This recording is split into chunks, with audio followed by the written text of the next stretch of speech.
का प्रसाद श्रद्धेय श्री पंकज जी अग्रवाल की ओर से हो रहा है। अपने सुपुत्र के विवाह के उपलक्ष्य में यह सब कार्यक्रम का आयोजन अग्रवाल साहब की तरफ से हो रहा है। आप लोगों ने इस कार्यक्रम के लिए समय निकाला, इसलिए मैं पुनः आप सभी को बहुत बहुत धन्यवाद देता हूँ। जीवन के कुछ पल हमें प्रभु की शरण में निकालने चाहिए, प्रभु की प्रार्थना के लिए निकालने चाहिए और उसमें अपने जीवन के ध्येय को प्राप्त करने के लिए, चाहे वह ध्येय सांसारिक हो या पारमार्थिक हो, उसके लिए ये दो क्षण बहुत महत्वपूर्ण होते हैं। यदि हर रोज हम 2 क्षण 5-10 मिनट यदि प्रभु को अर्पण करते हैं, यानी प्रभु के चिंतन में व्यतीत करते हैं, तो हमारे इहलौकिक और पारलौकिक कल्याण में वो बहुत लाभप्रद होते हैं। लगभग 30 वर्ष मंदिर को हुए हैं स्थापना को, और 30 वर्ष के इस लंबे अंतराल में बहुत से लोगों ने ग्रंथों का अध्ययन भी किया है। यहाँ तक कि मुझे बड़ा गर्व के साथ कहना पड़ता है कि मेरे एक शिष्य 70-75 साल के हैं, उन्होंने सारी गीता कंठस्थ कर ली। एक दूसरे शिष्य, उन्होंने सारा सूत्रपाठ कंठस्थ कर लिया। तो ये बहुत बड़ी उपलब्धि है, हमारे लिए प्रेरणा स्रोत है ये लोग। तो आप भी थोड़ा थोड़ा शास्त्र का अध्ययन करें, उसमें कौन से नियम बताए हैं उन नियमों को पढ़ें।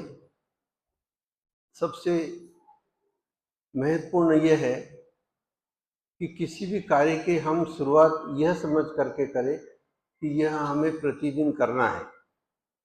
निरंतर जो कार्य करता है मनुष्य, वह कहीं न कहीं पहुंच सकता है, लेकिन इसमें बहुत से लोग उस कार्य को बीच में ही छोड़ देते हैं। ये तो ठीक ऐसा ही है, जैसे हमें हमेशा एक कहानी बताता हूँ कि एक आदमी ने अपने खेत में कुआं खोदने का सोचा। उसने 10-15 फीट का कुआं खोदा, पानी नहीं लगा, बहुत निराश हो गया और उसने कहा कि भाई यहाँ पर पानी नहीं है जमीन में। कुछ लोगों ने कहा नहीं, दूसरे कोने में पानी होगा। उसने दूसरे कोने में भी एक कुआं खोदा, वो 15 फीट के बजाय 20 फीट खोदा, उसमें भी पानी नहीं लगा। फिर बहुत हताश हुआ। धीरे धीरे उसने खेत के सारे कोने में कुएं खोदे, हर कुआं पहले कुएं से अधिक गहरा खोदा। छोटा सा खेत था, इतने कुएं बनाए उसने कि खेती करने के लिए खेती ना बची। इस प्रकार का उद्योग करके उसने अपने खेत को समाप्त कर दिया। अब कुआं बना भी तो उसका क्या लाभ। तो कोई भी कार्य हम करें तो उसको निरंतर करें। मान लीजिए कोई पढ़ रहा है, आज पढ़ा, कल पढ़ना छोड़ दिया, कल भगवान की सेवा करना शुरू किया, वो सेवा करना छोड़ दिया, फिर तीसरा कार्य शुरू किया, भगवान को फिर 8 दिन बाद आना। आप भगवान चक्रधर स्वामी ने कठिया का दृष्टांत बताया है। कठिया क्या होता है? कठिया एक व्यक्ति था, वो उसको कोढ़ हो गया तो घर के लोगों ने उसको कहा कि भैया आप निकल जाओ घर से, अब कहाँ रखे आपको। तो वो कहाँ जाता बेचारा। गांव के बाहर एक मंदिर था, उस मंदिर में जाके रुका। तो अब वो भगवान की आराधना करने लगा, और लोग आते भगवान को प्रसाद चढ़ाते, उसको भी खाना देते। वो भगवान की आराधना इसलिए करता था कि अब सारा दिन मैं बैठ के क्या करूं, चलो भगवान की प्रार्थना ही करूं। मतलब इस भावना से उसने किया। लेकिन भगवान एक दिन उसके ऊपर प्रसन्न हुआ। उसने कहा मांग तो क्या मांगता है। उसने कहा भगवान अब कुछ नहीं चाहिए मुझे, आपने मुझे स्वास्थ्य भी दिया, रोटी भी दे रहे हो, मैं कोई कहीं नहीं जाना चाहता, मैं आपका ही सेवा सेवा करूंगा और यहीं रहूंगा। तो वो भगवान की सेवा करता है तो उसका कोढ़ ठीक हो गया, उसकी बीमारी ठीक हो गई। घर के लोग आए उसे बुलाने कि चलो भाई आप घर आ जाओ, अब आपका स्वास्थ्य ठीक है और हमें भी घर संभालने वाले की जरूरत है। उन्होंने कहा नहीं, अब मैं कहीं नहीं जाऊंगा, अब मैं इस भगवान मेरा और मैं भगवान का हूँ, अब मैं यहाँ से कहीं नहीं जाऊंगा। इस प्रकार से उसने वहीं पे अपना जीवन व्यतीत करना शुरू किया और भगवान ने उसे सब कुछ देना शुरू कर दिया। इस प्रकार से जीवन में ये सब संसारिक रिश्ते नाते ये सब है तो सही, लेकिन ये काम चलाऊ है। इसमें जरा भी आपका यौवन ढल गया तो सब आपकी दूरी बनाते हैं। आप बूढ़े हो जाएगा तो उससे और दूरी बनाते हैं। अंदर का कमरा बाहर आ जाता है, बाहर से बरामदे में रहना पड़ता है और बरामदे से भी फिर छोड़ के घर छोड़ के ही जाना पड़ता है। इसलिए मनुष्य पहले से ही यदि प्रभु की प्रार्थना करे तो ईश्वर आपकी व्यवस्था करेगा। इसमें ये मन में धारणा रख करके हमें शास्त्र पढ़नी चाहिए और शास्त्र पढ़ करके उसके अनुसार अपने जीवन में उनको उतारना चाहिए।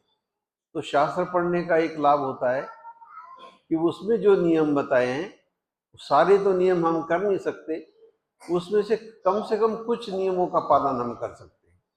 तो वो कुछ नियमों का पालन करने के लिए भी हमें उसमें निरंतरता बनाए रखनी चाहिए। केवल शास्त्रों की बातें यदि रट ली हमने तो उससे कोई कुछ नहीं होगा। जैसे मैंने एक पंचतंत्र में कहानी पढ़ी थी। एक शिकारी ने दो कबूतर पकड़े, कबूतर पकड़ के वो ले जा रहा था जंगल से गांव के तरफ। रास्ते में एक पेड़ के नीचे से रास्ता जा रहा था, वहां एक महात्मा जी बैठे थे। उनके मन में आया ये कबूतरों के पैर को पकड़ कर उल्टा करके ले जा रहा है। उन्होंने कहा भैया इनको क्यों पकड़ा तुमने।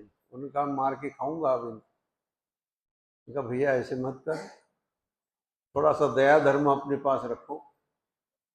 कितने के हैं ये कबूतर। उन्होंने कहा ये 20 रुपए। महात्मा के पास सहयोग से पैसे थे। उन्होंने कहा ऐसा करो ये मुझे दे दो, आप 20 रुपए ले लो। तो वो 20 रुपए लेकर के वो बहुत खुश हो गया कि चलो ये यहीं बिक गए और मैं देखूंगा। महात्मा जी ने वो कबूतर लिए, उनको दाना पानी दिया और उनको एक बात सिखाई कि बच्चों अब तो तुम्हारे प्राण बच गए हैं, आप जीवन में एक बात याद रखो, हमेशा मैं आपको छोड़ रहा हूं, पर छोड़ने से पहले मेरी एक बात आप गांठ बांध लो और उसके अनुसार आप आचरण करो जीवन में। तो उन्होंने कहा क्या बात है। तो उन्होंने उनको एक 4 बातें बताई। 4 बातों में से एक बात यह है कि शिकारी आएगा, दाना डालेगा, जाल बिछाएगा, आप दाना खाना पर जाल पे मत बैठना और उड़ जाना। तो उन्होंने वो सारी बात रट ली कि अब हम इसको जीवन में उतारेंगे। उन्होंने सोचा कि जीवन में उतारना यानी इसको कंठस्थ करना। वो महात्मा जी ने कबूतरों को छोड़ दिया, वो चले गए। उन्होंने वही बात याद रखी कि शिकारी आएगा, जाल बिछाएगा, दाना डालेगा और हम जाल में नहीं फंसेंगे, हम उड़ जाएंगे। अब वैसे ही वो एक दिन दाना देख करके उतर गए नीचे। शिकारी आया, उसने वहां दाने डाले, उसके ऊपर जाल बिछाया। उतने में कबूतरों ने वो मंत्र वहां गए, दाना खाना शुरू कर दिया और वो मंत्र पढ़ा। अब मंत्र पढ़ने से वो थोड़ी जाल में नहीं फंसेंगे, वो तो जाल में फंस गए। उन्होंने 2 बार मंत्र पढ़ा, 3 बार पढ़ा, उन्होंने कहा हम जाल से छूट नहीं रहे। तो केवल मंत्र पढ़ने से या शास्त्र रटने से आप सांसारिक जाल से छूटेंगे नहीं, आप भवबंधन से छूटेंगे नहीं। उस जाल को से छूटने के लिए, संसार के दुखों से छूटने के लिए आपको शास्त्र की बातों को अपने जीवन में उतारना है। उसमें से कोई भी बात हो सकती है, जैसे सच बोलना है, या दूसरों की सहायता करनी है, जैसे हमारे इसमें है कि रोज मंदिर जाना है, अन्नदान करना है, किसी को पानी पिलाना है, कुछ भी बातें जो है शास्त्र में बताई हुई, उनके अनुसार हमें करना भी है कुछ, केवल उसको रटना नहीं है। ये हमें जीवन में याद रखना चाहिए। बोलिए कृष्ण भगवान की।